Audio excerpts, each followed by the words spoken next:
ನಮಸ್ತೆ ಎಲ್ಲರಿಗೂ. ಇವತ್ತಿನ ವಿಡಿಯೋ ಇಂಟ್ರೆಸ್ಟಿಂಗ್ ಆಗಿರ್ತದೆ. ನಾವು ಸೆಕೆಂಡ್ ಹ್ಯಾಂಡ್ ಮನೆ ತಗೊಳ್ಳುವ ಮೊದಲೇ 4-5 ಸಲ ಥಿಂಕ್ ಮಾಡಬೇಕಾಗುತ್ತೆ. ಯಾಕೆಂದರೆ ಇವತ್ತಿನ ವಿಷಯ ಕೂಡ ಒಂದು ಸೆಕೆಂಡ್ ಹ್ಯಾಂಡ್ ಮನೆಗೆ ಹೋದಂತಹ ಫ್ಯಾಮಿಲಿ ಅನುಭವಿಸಿದಂತಹ ಕಷ್ಟಗಳ ಬಗ್ಗೆ ಆಗಿರ್ತದೆ. ಸೊ ಇದು ವಿಡಿಯೋ ಒಂದು ಸೆಕೆಂಡ್ ಹ್ಯಾಂಡ್ ಮನೆಗೆ ರಿಲೇಟೇಬಲ್ ಆಗಿರ್ತದೆ.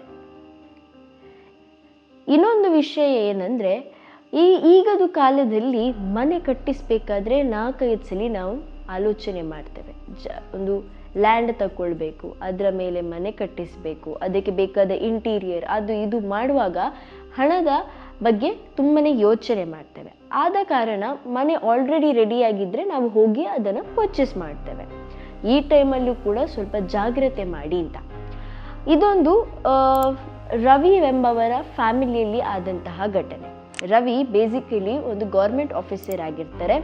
ಇವರ ಹೆಂಡತಿ ಪ್ರಿಯಾ ಹೋಮ್ ಮೇಕರ್ ಹಾಗೂ ಅವರ ಮಗ ಅರ್ಜುನ್ 10 ಇಯರ್ಸ್ ಹುಡುಗ. ಇವರು ಬೇಸಿಕಲಿ ಮೈಸೂರಿನವರು. ಸೊ ಮೈಸೂರಿಂದ ರವಿಗೆ ಬೆಂಗಳೂರಿಗೆ ಟ್ರಾನ್ಸ್ಫರ್ ಆಗುತ್ತೆ.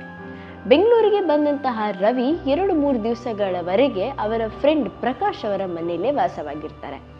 ವಾಸವಾಗಿದ್ದಂತಹ ರವಿ ಆ ಟೈಮಲ್ಲೇ ಒಂದು ಒಳ್ಳೆಯ ಮನೆಯನ್ನು ಹುಡುಕ್ತಾ ಇರ್ತಾರೆ. ಯಾಕೆಂದರೆ ಅವರ ಹೆಂಡತಿಗೆ ಇಷ್ಟ ಆಗುವಂತಹ ಮನೆ ಅವರಿಗೆ ಬೇಕಿತ್ತು. ಸೊ ಈ ಟೈಮಲ್ಲಿ 1-2-3 ದಿವಸದ ನಂತರ ಅವರಿಗೊಂದು ಮನೆ ಸಿಗ್ತದೆ. ಮನೆ ಸಿಕ್ಕಿದ ಮೇಲೆ ಓನರ್ ಹತ್ರ ಹೋಗಿ ಮಾತುಕತೆ ಎಲ್ಲ ಮುಗಿಸಿ ಅದರ ಅಡ್ವಾನ್ಸ್ ಇದು ಬಗ್ಗೆ ಮಾತಾಡುವಾಗ ಓನರ್ ಒಂದು ವಿಷಯವನ್ನು ಹೇಳ್ತಾರೆ. ಅಂದರೆ ಒಂದು ಕಂಡೀಷನ್ ಕೊಡ್ತಾರೆ. ರವಿ ಕಂಡೀಷನ್ ಅಂತ ಹೇಳಿದ ತಕ್ಷಣವೇ ಸ್ವಲ್ಪ ಆಶ್ಚರ್ಯ ಆಗ್ತಾರೆ. ಆದರೆ ರವಿ ಆ ಕಂಡೀಷನ್ಗೆ ತಯಾರು ಆಗಿರಲಿಲ್ಲ. ಓನರ್ ಹೇಳುವಂತಹ ಆ ಕಂಡೀಷನ್ ಏನು ಗೊತ್ತಾ? ಇಲ್ಲಿ ಈ ಮನೆಯಲ್ಲಿ 3 ರೂಮ್ಗಳಿವೆ. ಅದರಲ್ಲಿ ನೀವು 2 ರೂಮನ್ನು ಯೂಸ್ ಮಾಡ್ಕೊಳ್ಬೋದು. ಆದರೆ 3ನೇ ರೂಮನ್ನು ನಾನು ಲಾಕ್ ಮಾಡಿಟ್ಟಿದ್ದೇನೆ. ಯಾಕೆಂದರೆ ಅದರಲ್ಲಿ ನನ್ನದೊಂದು ಪರ್ಸ್ನಲ್ ಐಟಮ್ಸ್ ಇದೆ, ಅದನ್ನು ಸ್ಟೋರ್ ರೂಮ್ ಆಗಿ ನಾನು ಯೂಸ್ ಮಾಡ್ಕೊಳ್ತಿದ್ದೇನೆ ಅಂತ. ರವಿಗೆ ಒಂದ್ಸಲ ಇದನ್ನು ಕೇಳಿ ಸ್ವಲ್ಪ ಗಾಬರಿ ಕೂಡ ಆಗ್ತದೆ. ಆದರೂ ಕೂಡ ನಾವು 3 ಮಂದಿ ಇರುವುದಲ್ಲ ಈ ಮನೇಲಿ. ಸೊ ನಮಗೆ ಒಂದು ರೂಮ್, ಮಗನಿಗೆ ಒಂದು ರೂಮ್. ಸೊ ನಮಗೆ ಅಷ್ಟು ಸಾಕು, 3rd ರೂಮ್ ಅಷ್ಟು ಅವಶ್ಯಕತೆ ಇಲ್ಲ ಅಂತ ಅಂದ್ಕೊಳ್ತಾನೆ. ಇವೊಂದು ಆ ಲೊಕ್ಯಾಲಿಟಿಯಲ್ಲಿ ಅವರಿಗೆ ಆ ಮನೆ ಒಂದು ಎಫೋರ್ಡೆಬಲ್ ಪ್ರೈಸಲ್ಲಿ ಸಿಕ್ಕಿದೆ ದೊಡ್ಡ ವಿಷಯ ಆಗಿರ್ತದೆ. ಸೊ ಇದನ್ನು ಬಿಟ್ಟರೆ ಬೇರೆ ಇನ್ನು ಮನೆಗೆ ಇನ್ನೂ ಸ್ವಲ್ಪ ದಿವಸ ಪರದಾಡಬೇಕಲ್ವಾ ಅಂತ ಹೇಳಿ ಅದನ್ನು ಫೈನಲೈಸ್ ಮಾಡಿಬಿಟ್ಟು ಅಡ್ವಾನ್ಸ್ ಕೊಟ್ಟು ಓನರ್ ಹತ್ರ ಕೀ ಇಸ್ಕೊಳ್ತಾನೆ. ಈ ಟೈಮಲ್ಲಿ ಪ್ರಿಯಾನಿಗೆ ಮತ್ತು ಅರ್ಜುನ್ಗೆ ಕಾಲ್ ಮಾಡಿಬಿಟ್ಟು ಮೈಸೂರಿಂದ ಬ್ಯಾಂಗ್ಳೂರ್ಗೆ ಅವರನ್ನು ಕಂಪ್ಲೀಟಾಗಿ ಶಿಫ್ಟ್ ಮಾಡಿಸ್ತಾನೆ.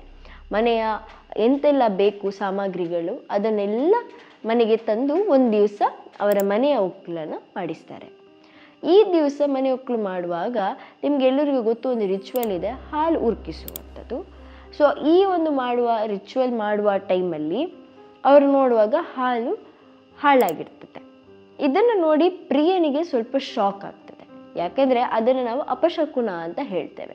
ಆದರೆ ರವಿ ಸ್ವಲ್ಪ ಪ್ರಾಕ್ಟಿಕಲ್ ಪರ್ಸನ್ ಆದ ಕಾರಣ ಆತ ಹೇಳ್ತಾನೆ, ಮೋಸ್ಟ್ಲಿ ಅದು ಎಕ್ಸ್ಪೈರ್ ಆಗಿರ್ಬೋದು ಅಥವಾ ಹಾಳಾಗಿರ್ಬೋದು, ಆದ ಕಾರಣ ಆಗಿದೆ, ಬೇರೆ ಒಂದು ಪ್ಲಾಸ್ಟಿಕ್ ಹಾಲು ತಗೊಂಡು ಅದನ್ನು ಇದು ಮಾಡು ಅಂತ. ಸೊ ಹಾಲೆಲ್ಲ ಉರ್ಕಿಸಿ ಅದೆಲ್ಲ ಆದಮೇಲೆ, ರಿಚುವಲ್ ಎಲ್ಲ ಆದಮೇಲೆ ಊಟ ಎಲ್ಲ ಆಗ್ತದೆ. ಅವತ್ತಿನ ದಿನ ಖುಷಿಯಲ್ಲಿ ಅವ್ರು ಕಳೀತಾರೆ. ನೆಕ್ಸ್ಟ್ ಡೇ, ಈಗ ಅರ್ಜುನ್ಗೆ ಸಮ್ಮರ್ ಹಾಲಿಡೇಸ್ ಆದ ಕಾರಣ ಜೂನ್-ಜುಲೈ ಟೈಮಲ್ಲಿ ಅವನನ್ನು ಬ್ಯಾಂಗ್ಳೂರಲ್ಲಿ ಯಾವುದೋ ಒಂದು ಒಳ್ಳೆ ಸ್ಕೂಲಲ್ಲಿ ಅಡ್ಮಿಷನ್ ಮಾಡುವ ಅಂತ ಪ್ಲ್ಯಾನಿಂಗಲ್ಲಿ ಇರ್ತಾರೆ. ಸೊ ಈ ಟೈಮಲ್ಲಿ ಏನಾಗ್ತದಂದರೆ, ಅರ್ಜುನ್ಗೆ ಬೇರೆ ರೂಮ್ ಇದ್ದ ಕಾರಣ ಅರ್ಜುನ್ ಮಲಗುವಾಗ ಸ್ವಲ್ಪ ಲೇಟ್ ಆಗಿರ್ತದೆ. ಅವತ್ತು ಅವ ಮಲಗುವಾಗ ಅವನಿಗೆ ಒಂದು ಹೊರಗಿನಿಂದ ಒಂದು ಸ್ವಿಚ್ ಆನ್ ಆಫ್ ಆಗುವಂತಹ ಸೌಂಡ್ ಕೇಳ್ತದೆ. ಟಿಕ್ ಟಿಕ್ ಟಾಕ್ ಎಂಬಂತಹ ಸೌಂಡ್. ಸೊ ಈ ಟೈಮಲ್ಲಿ ಅರ್ಜುನ್ ಏನು ಮಾಡ್ತಾನಂದರೆ, ಮಮ್ಮಿ ಪಪ್ಪ ಮಲಗಲಿಲ್ವಾ, ಸ್ವಲ್ಪ ಉಪದ್ರ ಏನಾದರೂ ಕೊಡುವ ಅಂತ ಹೇಳಿ ಆತನ ರೂಮಿಂದ ತನ್ನ ತಂದೆ ತಾಯಿಯ ರೂಮಿಗೆ ಹೋಗಿ ನೋಡ್ತಾನೆ. ಅಲ್ಲಿ ಹೋಗಿ ನೋಡುವಾಗ ತಂದೆ ತಾಯಿ ಗಟ್ಟಿ ನಿದ್ದೆಯಲ್ಲಿ ಇರ್ತಾರೆ. ಮತ್ತೆಂಥದ್ದು ಸೌಂಡ್ ಅಂತ ಹೇಳ್ತಾ ಅವನ ರೂಮಿಗೆ ಎಂಟ್ರ್ ಆಗುವ ಟೈಮಲ್ಲಿ ಪುನಃ ಅವನಿಗೆ ಅದೇ ಸೌಂಡ್ ಕೇಳಲಿಕ್ಕೆ ಶುರುವಾಗ್ತದೆ. ಅರ್ಜುನ್ ಪರ್ಟಿಕ್ಯುಲರ್ ಆಗಿ ಒಂದು ಸ್ಮಾರ್ಟ್ ಪರ್ಸನ್ ಆಗಿದ್ದ, ಹಾಗೂ ಒಂದು ಹೆದರಿಕೆ ಎಂಬುದು ಅವನಲ್ಲಿ ಕಮ್ಮಿ ಇತ್ತು. ಸೊ ಈ was a very bold person ಅಂತ ಹೇಳ್ಬೋದು. ಸೊ ಯಾವುದಕ್ಕೂ ಅಂಜದಂತಹ ಅರ್ಜುನ್ ಆ ಸೌಂಡ್ ಕೇಳಿ ಒಂದ್ಸಲಿಗೆ ಸೈಲೆಂಟ್ ಆಗ್ತಾನೆ. ಹೀಗೆ ಆ ಸೌಂಡ್ ಇಲ್ಲಿಂದ ಬರ್ತಾ ಉಂಟು ಅಂತ ಕೇಳ್ತಾ ಕೇಳ್ತಾ ಕೇಳ್ತಾ ಹೋಗುವಾಗ ಅವ ರೀಚ್ ಆಗೋದು ಅದೇ ಥರ್ಡ್ ಲಾಕ್ಡ್ ರೂಮ್ಗೆ. ಅವ ದೂರದಿಂದ ನೋಡುವಾಗ ಆ ಬಾಗಿಲಿನ ಕೆಳಗಡೆ ಇದ್ದಂತಹ ಗ್ಯಾಪಲ್ಲಿ ಆತನಿಗೆ ಲೈಟ್ ಕಾಣಿಸ್ತದೆ. ಅಂದರೆ ರೂಮಿನ ಒಳಗಡೆ ಲೈಟ್ ಆನ್ ಇದ್ದದ್ದು ಕಾಣಿಸ್ತದೆ. ಇದನ್ನು ನೋಡಿ ಯಾರಪ್ಪ ಲೈಟ್ ಆನ್ ಮಾಡಿದ್ದಾರೆ ಅಂತ ಡೋರ್ ಓಪನ್ ಮಾಡಲಿಕ್ಕೆ ಟ್ರೈ ಮಾಡ್ತಾನೆ. ನೋಡುವಾಗ ಡೋರ್ ಲಾಕ್ ಆಗಿರ್ತದೆ. ಈಗ ಆತ ಮಾಡುವಂಥ ನೆಕ್ಸ್ಟ್ ಸ್ಟೆಪ್ ಏನು ಗೊತ್ತಾ? ಆತ ಆ ಲಾಕಲ್ಲಿದ್ದಂತಹ ಒಂದು ಚಿಕ್ಕ ಹೋಲಿನಿಂದ ಕಣ್ಣು ಹಾಕಿ ಒಳಗಡೆ ನೋಡ್ತಾನೆ. ನೋಡುವಾಗ ಆ ಲೈಟ್ ಎಲ್ಲ ಆಫ್ ಆಗಿರ್ತದೆ. ಹಾಗೂ ಅವನಿಗೆ ಸಡನ್ ಆಗಿ ಒಂದು ತಂಪಾದ ಗಾಳಿ ಅವನ ಕಣ್ಣಿಗೆ ಹೊಡಿತದೆ. ಇದನ್ನು ಫೀಲ್ ಮಾಡಿದಂಥ ಅರ್ಜುನ್ ಒಂದ್ಸಲಿಗೆ ಥಿಂಕ್ ಮಾಡ್ತಾನೆ, ನನಗೆ ಏನೋ ಭ್ರಮೆ ಆಗಿರ್ಬೋದು, ಆ ಸೈಡಿದ್ದು ವಿಂಡೋ ಏನೋ ಓಪನ್ ಆಗಿರ್ಬೋದು, ಆದ ಕಾರಣ ಹೊರಗಿಂದ ಗಾಳಿ ಬಂದಿರ್ಬೋದು ಅಂತ ಅದನ್ನು ಅಷ್ಟಕ್ಕೆ ಬಿಟ್ಟು ಅವ ಸೀದಾ ಹೋಗಿ ಅವನ ರೂಮಲ್ಲಿ ಮಲ್ಕೊಳ್ತಾನೆ. ಸೊ ಆವತ್ತಿನ ದಿನ ಮುಗೀತದೆ. ನೆಕ್ಸ್ಟ್ ಡೇ ಮಾರ್ನಿಂಗ್ ಎದ್ದ ಅರ್ಜುನ್ ತನ್ನ ತಾಯಿ ಹತ್ರ ಹೋಗ್ಬಿಟ್ಟು, ಮಮ್ಮಿ ಆ ರೂಮ್ ಲಾಕ್ಡಾ ಅಂತ ಕೇಳ್ತಾನೆ. ಪ್ರಿಯಾ ಹೇಳ್ತಾರೆ, ಹೌದು ಆ ರೂಮ್ ಲಾಕ್ಡ್, ಕೀ ನನ್ನ ಹತ್ರ ಇಲ್ಲ ಅಂತ. ನಿಲ್ಲು, ಪಪ್ಪ ಬರಲಿ, ಆದ ನಂತರ ಪಪ್ಪನ ಹತ್ರ ಕೇಳ್ತೇನೆ ಅಂತ ಹೇಳ್ತಾರೆ. ಸೊ ಅರ್ಜುನ್ಗೆ ಈಗ ಈ ವಿಷಯವನ್ನು ತಂದೆ ತಾಯಿ ಹತ್ರ ಹೇಳಬೇಕು. ಸೊ ಅದರ ಮೊದಲು ಕನ್ಫರ್ಮ್ ಮಾಡಬೇಕು ಆ ರೂಮ್ ಒಳಗೆ ಏನಿದೆ ಅಂತ. ಸೊ ತಂದೆ ಬರುವವರೆಗೆ ಕಾದಂತಹ ಅರ್ಜುನ್ ತಂದೆ ಹತ್ರ ಕೇಳ್ತಾನೆ, ಆ ರೂಮ್ ಕೀ ಎಲ್ಲಿ ಅಂತ. ಯಾಕೆಂದರೆ ರವಿ ಅವರ ಹತ್ರ ಹೇಳಿರುವುದಿಲ್ಲ ಓನರ್ ಹಾಕಿದಂತಹ ಕಂಡೀಷನ್ ಬಗ್ಗೆ. ಅವರು ಅದನ್ನು ಸ್ಟೋರ್ ರೂಮ್ ಮಾಡಿಕೊಡಿದ್ದಾರೆ, ಕೀ ಅವರ ಹತ್ರ ಇದೆ, ಅದನ್ನು ಕೊಡುವುದಿಲ್ಲ ಅಂತ. ಸೊ ಇದನ್ನು ಆ ಟೈಮಲ್ಲಿ ಅವರಿಗೆ ವಿಷಯವನ್ನು ತಿಳಿಸ್ತಾನೆ. ಮತ್ತು ಅರ್ಜುನ್ ಹೇಳ್ತಾನೆ, ಇಲ್ಲ ಪಪ್ಪ, ನನಗೆ ನಿನ್ನೆ ಅಲ್ಲಿ ಲೈಟ್ ಆನ್ ಆದದ್ದು ನಾನು ನೋಡಿದ್ದೇನೆ, ಬಟ್ ನಾನು ಇಣಿಕೆ ನೋಡುವಾಗ ಒಂದು ತಂಪು ಗಾಳಿ ಬಂತು, ವಿಂಡೋಸ್ ಕ್ಲೋಸ್ ಇದೆ, ಓಪನ್ ಇದೆ ಅಂತ ಅಂದ್ಕೊಂಡೆ, ನಾನು ಸುಮ್ಮನೆ ಆದೆ ಅಂತ. ಬಟ್ ಇದನ್ನು ಪ್ರಿಯಾ ಮತ್ತು ರವಿ ಅಷ್ಟು ಸೀರಿಯಸ್ ಆಗಿ ತಗೊಳ್ಳೋದಿಲ್ಲ. ಅವ್ರು ಅಂದ್ಕೊಳ್ತಾರೆ ಮೋಸ್ಟ್ಲಿ ರಾತ್ರಿ ಮಲಗಿರುವಾಗ ಏನಾದರೂ ಕನಸು ಬಂದಿರ್ಬೋದು ಅಂತ. ಅದನ್ನು ಅಲ್ಲಿಯೇ ಬಿಡ್ತಾರೆ. ನೆಕ್ಸ್ಟ್ ಡೇ ಏನಾಗ್ತದೆ ಅಂದರೆ, ಪುನಃ ರಾತ್ರಿಯ ಹೊತ್ತಲ್ಲಿ ಅರ್ಜುನ್ ಮಲಗಿರುವಾಗ ಅವನಿಗೆ ಪುನಃ same sound, tick tock tick tock switch sound ಕೇಳ್ತದೆ. ಈ ಸಲ ಅದು ಎಂತ ಅಂತ ಆಗಲೇಬೇಕು, ನೋಡಲೇಬೇಕು ಅಂತ ಅರ್ಜುನ್ ಫುಲ್ ಧೈರ್ಯದಲ್ಲಿ ಹೊರಗಡೆ ಬಂದು ಆ ರೂಮ್ ಹತ್ರ ಹೋಗ್ತಾನೆ. ಆದರೆ ಈ ಸಲ ಲೈಟ್ ಆನ್ ಆಗಿರ್ತದೆ. ಲೈಟ್ ಆನ್ ಆದದ್ದನ್ನು ನೋಡಿದಂತಹ ಅರ್ಜುನ್ ಕೆಳಗಡೆ, ಆ ಬಾಗಿಲಿನ ಕೆಳಗಡೆ ನೋಡ್ತಾ ಇರುವಾಗ ಆತನಿಗೆ ಒಂದು ರೈಟಿಗೆ ಒಂದು ಶ್ಯಾಡೋ, ಲೆಫ್ಟಿಗೆ ಒಂದು ಶ್ಯಾಡೋ ಹೋದಾಗೆ ಕಾಣ್ತದೆ. ಇದನ್ನು ನೋಡಿ ಒಳಗೆ ಯಾರಿರ್ಬೋದು ಅಂತ ಇಣಿಕೆ ನೋಡುವಾಗ ಸಡನ್ ಆಗಿ ಅವನ ಕಣ್ಣಿನ ಮುಂದೆ ಒಂದು ಕೆಂಪು ಕಲರ್ ಕಣ್ಣು ಬರ್ತದೆ. ಅದನ್ನು ನೋಡಿ ಹೆದರಿದಂಥ ಅರ್ಜುನ್ ಜೋರಾಗಿ ಕಿರ್ಚ್ತಾನೆ.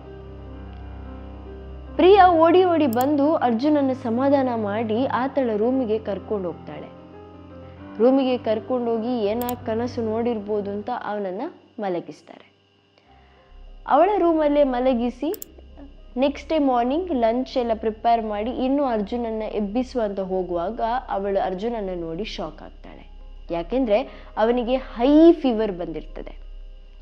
ಇದನ್ನು ರವಿ ಹತ್ರ ಹೋಗಿ ಹೇಳ್ತಾಳೆ. ರವಿ ಇಮಿಡಿಯೇಟ್ ಆಗಿ ಅವನನ್ನು ಡಾಕ್ಟರ್ ಶಾಪಿಗೆ ಕರ್ಕೊಂಡು ಹೋಗಿ ಡಾಕ್ಟರ್ ಹತ್ರ ಮೆಡಿಕೇಶನ್ ಬಗ್ಗೆ ಮಾತಾಡ್ತಾನೆ. ಆಗ ಡಾಕ್ಟರ್ ಹೇಳ್ತಾರೆ, ಯಾವುದಾ ನೋಡಿ ಹೆದರ್ಕೊಂಡಿದ್ದಾನೆ, ಅವನ ಹತ್ರ ಒಂದ್ಸಲಿ ಮಾತಾಡಿ ನೋಡಿ ಅಂತ ಹೇಳಿ ಮೆಡಿಸಿನ್ಸ್ ಎಲ್ಲ ಬರೆದು ಕೊಡ್ತಾರೆ.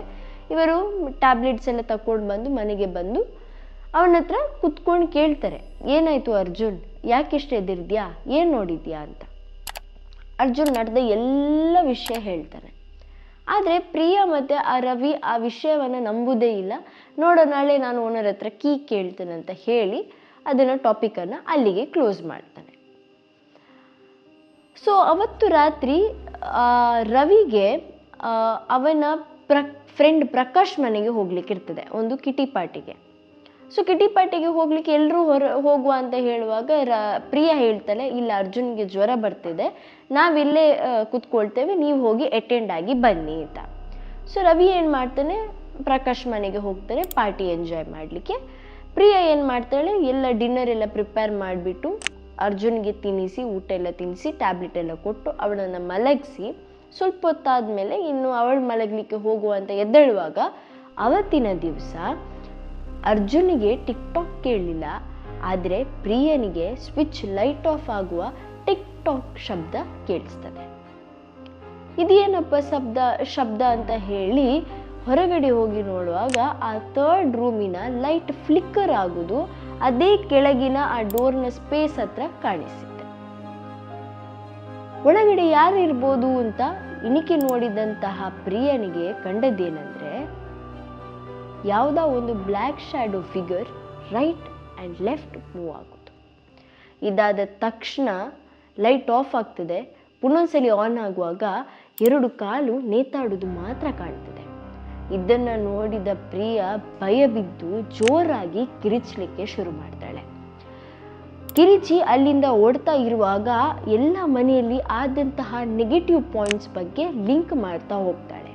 ಮನೆ ಒಕ್ಕಳು ದಿವಸ ಆ ಹಾಲು ಹಾಳಾದ ವಿಷಯವನ್ನ ಹಾಗೂ ಅರ್ಜುನ್ 2 ಸಲ ಹೇಳಿದಂತಹ ವಿಷಯವನ್ನ ಸತ್ಯ ಎಂದು ಲಿಂಕ್ ಮಾಡಿಕೊಂಡು ರವಿಗೆ ಕಾಲ್ ಮಾಡಿ ಇಮಿಡಿಯೇಟ್ ಆಗಿ ಪಾರ್ಟಿಯಿಂದ ಕರೆಸ್ತಾಳೆ. ಆಗ ರವಿ ಹೋಗಿ ಓನರ್ ಹತ್ರ ಕೀ ಇಸ್ಕೊಂಡು ಬಂದು ಆ ರೂಮನ್ನು ಪ್ರಿಯಾ ಮತ್ತು ರವಿ ಓಪನ್ ಮಾಡ್ತಾರೆ. ಓಪನ್ ಮಾಡುವಾಗ ಅವರ ಮುಂದೆ ಒಂದು black shadow figures within a ಸ್ಪೀಡಲ್ಲಿ ಹೋಗಿ ಅರ್ಜುನ್ ರೂಮ್ ಸೇರುವಂತಹ ದೃಶ್ಯ ಅವರ ಕಣ್ಣು ಮುಂದೆ ಬರುವಾಗ ಒಂದು ಸೈಡಲ್ಲಿ ಅರ್ಜುನ್ ಅಮ್ಮ ಅಂತ ಜೋರಾಗಿ ಕಿರಿಚ್ತಾನೆ. ಅರ್ಜುನ್ಗೆ ಏನಾಯಿತು ಅಂತ ಓಡಿ ಹೋಗ್ತಿದ್ದಂತಹ ಪ್ರಿಯ ಮತ್ತು ರವಿ ನೋಡಿದಂತಹ ದೃಶ್ಯ ತುಂಬಾ ಶಾಕಿಂಗ್ ಆಗಿರ್ತದೆ. ಯಾಕೆಂದರೆ ಮಲಗಿದ್ದಂತಹ ಪುಟ್ಟ ಮಗು ಗಾಳಿಯಲ್ಲಿ ತೇಲಾಡ್ತಾ ಜೋರು ನಗ್ತಾ ಕಣ್ಣು ಕೆಂಪಾದಂತಹ ದೃಶ್ಯವನ್ನು ಪ್ರಿಯ ರವಿ ನೋಡ್ತಾರೆ. ಹಾಗೂ ಆ ಟೈಮಲ್ಲಿ ಪೊಸೆಸ್ ಆದಂತಹ ಅರ್ಜುನ್ ಹೇಳೋದು ಒಂದೇ, ಥ್ಯಾಂಕ್ ಯು ಅಂತ. ಇದನ್ನು ನೋಡಿದಂತಹ ರವಿ ಇಮಿಡಿಯೇಟ್ ಆಗಿ ಓನರಿಗೆ ಕಾಲ್ ಮಾಡಿಬಿಟ್ಟು ಈ ವಿಷಯವನ್ನು ತಿಳಿಸಿದ ಮೇಲೆ ಓನರ್ ಆ ಮನೆಗೆ ಬರ್ತಾರೆ. ಇದರ ಬಗ್ಗೆ ಏನು ಮಾತಾಡೋದಿಲ್ಲ. ಮಗುವನ್ನು ನೋಡಿ ಒಂದು ಸ್ವಾಮೀಜಿಯನ್ನು ಕರೆಸ್ತಾರೆ. ಸ್ವಾಮೀಜಿ ಮನೆಗೆ ಬಂದ ತಕ್ಷಣ ಒಂದು ರಿಚುವಲ್ ಮಾಡಿಬಿಟ್ಟು ಅದೇ ಸ್ಪಿರಿಟ್ ಪೊಸೆಸ್ ಆದಂತಹ ಸ್ಪಿರಿಟನ್ನು ಅದೇ ರೂಮ್ ಒಳಗೆ ಲಾಕ್ ಮಾಡಿಬಿಟ್ಟು ಆ ಕೀಯನ್ನು ತಗೊಂಡ್ಬಿಡ್ತಾರೆ. ಆ ಟೈಮಲ್ಲಿ ಒಳಗಿಂದ ಒಂದು ಶಬ್ದ ಕೇಳ್ತಾ ಇರ್ತದೆ. ಅದು ಏನಂದರೆ, ನನ್ನನ್ನು ಬಿಟ್ಟು ಬಿಡಿ, ನಾನು ಇಲ್ಲಿಂದ ಹೋಗ್ತೇನೆ, ಯಾರಿಗೂ ನಾನು ಕಷ್ಟ ಕೊಡೋದಿಲ್ಲ, ನನ್ನನ್ನು ಬಿಟ್ಟು ಬಿಡಿ, ಐ ವಾಂಟ್ ಫ್ರೀಡಮ್ ಅಂತ. ಇದನ್ನು ಕೇಳಿದ ಸ್ವಾಮೀಜಿ ಇನ್ನು ಮುಂದೆ ತಪ್ಪಿ ಯಾರಾದರೂ ಈ ಡೋರನ್ನು ಓಪನ್ ಮಾಡಿದರೆ ಅವರ ಎಂಟೈರ್ ಫ್ಯಾಮಿಲಿ ಸರ್ವನಾಶ ಆಗೋದು ಗ್ಯಾರಂಟಿ ಅಂತ ಹೇಳ್ತಾರೆ. ಅಲ್ಲಿಂದ ಹೊರಟು ಹೋಗ್ತಾರೆ. ಈಗ ಕೋಪದಲ್ಲಿದ್ದಂತಹ ರವಿ ಓನರನ್ನು ಕುತ್ಕೊಳಿಸಿ ಈ ವಿಷಯದ ಬಗ್ಗೆ ಮಾತುಕತೆ ಮಾಡ್ತಾನೆ. ಅದಕ್ಕೆ ನೀವು ಆ ರೂಮನ್ನು ಲಾಕ್ ಮಾಡಿದ್ದೇನೆ, ಸ್ಟೋರ್ ರೂಮ್ ಮಾಡಿಟ್ಟಿದ್ದೇನೆ ಅಂತ ಸುಳ್ಳು ಹೇಳಿದ್ದು, ಆ ವಿಷಯವನ್ನು ಮೊದಲೇ ನಮಗೆ ತಿಳಿಸ್ಬೋದಿತ್ತಲ್ಲ ಅಂತ. ಆಗ ಓನರ್ ಹೇಳ್ತಾನೆ, 2 ವರ್ಷಗಳ ಹಿಂದೆ ಒಂದು ಗಂಡ ಹೆಂಡತಿ ಮನೆಯಲ್ಲಿ ವಾಸವಾಗಿದ್ರು ಅಂತ. ಹೆಂಡತಿ ಮೇಲೆ ಗಂಡನಿಗೆ ಯಾವಾಗಲೂ ಡೌಟ್, ಹೊಡಿತಿದ್ದ, ಅವಳಿಗೆ ಊಟ ಸರಿ ಕೊಡ್ತಿರ್ಲಿಲ್ಲ, ಅವಳನ್ನು ಬಂಧನ ಮಾಡ್ತಿದ್ದ. ಈ ರೀತಿ ಟಾರ್ಚರ್ ತಗೊಂಡು ಆಕೆ ಸಹಿಸಿಕೊಂಡು ಲಾಸ್ಟಿಗೆ ಆ ರೂಮಲ್ಲೇ ಆಕೆ ನೇಣು ಬಿಗಿದು ಸತ್ಲು ಅಂತ. ಅದ ನಂತರ ಆ ರೂಮ್ ಹಾಂಟೆಡ್ ಆಗಿದೆ. ಅವಳ ಸ್ಪಿರಿಟೇ ಆ ರೂಮನ್ನು ಗ್ರ್ಯಾಬ್ ಮಾಡಿದೆ. ಅದು ಸ್ಪಿರಿಟ್ ಎಷ್ಟು ಸ್ಟ್ರಾಂಗ್ ಇದೆ ಅಂದರೆ ಅದನ್ನು ಆ ರೂಮಲ್ಲೇ ನಾವು ಲಾಕ್ ಮಾಡಬೇಕಾಗಿತ್ತು ಅಂತ. ಆದ ನಂತರ ರವಿ ಅಲ್ಲಿಂದ ಆದಷ್ಟು ಬೇಗ ಮನೆಯನ್ನು ಬಿಟ್ಟು ಬೇರೆ ಕಡೆ ಶಿಫ್ಟ್ ಆಗ್ತಾನೆ. ಸ್ವಂತ ಮನೆ ಎಷ್ಟು ಕಷ್ಟ ಆದರೂ ಚಿಂತೆ ಇಲ್ಲ ಅಂತ ಸ್ವಂತ ಮನೆಯ ಬಗ್ಗೆ ಡಿಸೈಡ್ ಮಾಡಿಬಿಟ್ಟು ಆ ಮನೆಯಿಂದ ಬೇರೆ ಮನೆಗೆ ಶಿಫ್ಟ್ ಆಗ್ತಾರೆ. ಶಿಫ್ಟ್ ಆದ ನಂತರ ಒಂದು ಸ್ವಲ್ಪ ದಿವಸ ಪ್ರಕಾಶ್ ಮನೆಗೆ ಶಿಫ್ಟ್ ಆಗಿರ್ತಾರೆ. ಮತ್ತು ಓನರ್ ಆ ಮನೆಯನ್ನು ಕಂಪ್ಲೀಟಾಗಿ ಬಂದ್ ಮಾಡಿರ್ತಾರೆ. ಯಾಕೆಂದರೆ ಆ ಮನೆಯಿಂದ ಆದಂತಹ ಈ ಸಮಸ್ಯೆ ಇನ್ನು ಮುಂದಕ್ಕೆ ಯಾರಿಗೂ ಆಗಬಾರ್ದು ಎಂಬಂತಹ ಒಂದು ವಿಚಾರಕ್ಕೆ ಆ ಮನೆಯನ್ನು ಕ್ಲೋಸ್ ಮಾಡಿಬಿಡ್ತಾರೆ. ಸೊ ವೀಕ್ಷಕರೇ, ನಾವು ಯಾವುದೇ ಒಂದು ಮನೆ ತಕ್ಕೊಳ್ಳುವ ಮೊದಲು 2-3 ಸಲ ಥಿಂಕ್ ಮಾಡಬೇಕಾಗ್ತದೆ. ಯಾಕಂದರೆ ಈಗದು ಕಾಲದಲ್ಲಿ ಮನೆ ಕಟ್ಟಿಸೋದು ಕಷ್ಟ. ಆದರೂ ಕೂಡ ಒಂದು ಮನೆ ನೋಡುವಾಗ ನಮ್ಮ ಮನೆಯವರಿಗೆ ಯಾರಿಗೂ ತೊಂದರೆ ಆಗದಾಗಿ ನಾವು ನೋಡ್ಕೊಳ್ಬೇಕು. ಯಾಕಂದರೆ ಒಬ್ಬರು ಒಂದು ದುಷ್ಟಶಕ್ತಿ ಪೊಸೆಸ್ ಆಗಿದೆ ಅಂತ ಆಗಿದ್ದರೆ ಅದರ ಬಗ್ಗೆ ವಿಷಯ ನಮಗೆ ತಿಳಿಯುವಾಗ ತುಂಬಾ ಹೊತ್ತಾಗಿರ್ತದೆ. ಸೊ ಅದರ ಮೊದಲೇ ನಾವು ಎಚ್ಚರಿಕೆ ಅಲ್ಲಿ ಇರಬೇಕು ಅಂತ ಹೇಳ್ತಾ ಇವತ್ತಿನ ವಿಡಿಯೋವನ್ನು ನಾನು ಇಲ್ಲಿಗೆ ಎಂಡ್ ಮಾಡ್ತಿದ್ದೇನೆ. ನಿಮಗೆ ಈ ವಿಡಿಯೋ ಲೈಕ್ ಆಗಿದೆ ಅಂತ ಅಂದ್ಕೊಳ್ತೇನೆ. ಇನ್ನು ನೆಕ್ಸ್ಟ್ ಇಂಟ್ರೆಸ್ಟಿಂಗ್ ವಿಡಿಯೋಲಿ ಸಿಗ್ತೇನೆ. Till then.